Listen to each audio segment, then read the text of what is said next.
বগুড়ার সারিয়াকান্দিতে ২০২৬ অভ্যন্তরীণ বোরো ধান চাল সংগ্রহের শুভ উদ্বোধন করা হয়েছে। বুধবার বিকেল ৩টায় ধান চাল সংগ্রহের উদ্বোধন করা হয়। চলতি বোরো মৌসুমে সারিয়াকান্দি খাদ্যগুদামে চাল মোট ১৩১২ মেট্রিক টন এবং ধান মোট ১৪০৩ মেট্রিক টন সংগ্রহের লক্ষ্যমাত্রা নির্ধারণ করা হয়েছে। ধানের দাম নির্ধারণ করা হয়েছে প্রতি কেজি ৩৬ টাকা এবং চাল ৪৯ টাকা দরে সরাসরি ৪৬৮ জন কৃষকের নিকট থেকে ৩ টন করে ধান সংগ্রহ করা হবে।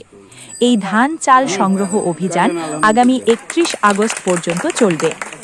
উপজেলা নির্বাহী অফিসার সুমাইয়া ফেরদৌসির সভাপতিত্বে উপস্থিত ছিলেন প্রধান অতিথি বগুড়া ১ সারিয়াকান্দি সোনাতলা আসনের সংসদ সদস্য কাজী রফিকুল ইসলামের প্রতিনিধি উপজেলা বিএনপির সাবেক সভাপতি কাজী এরফানুর রহমান রেন্টু।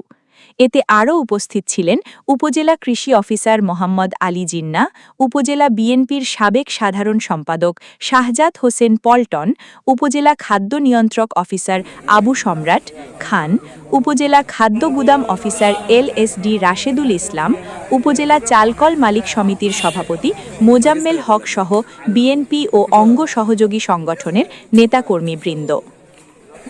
50 টাকা রেট পুরো চাল আর ধান হলো 36 টাকা পার কেজি, ১৪০৩ মেট্রিক টন।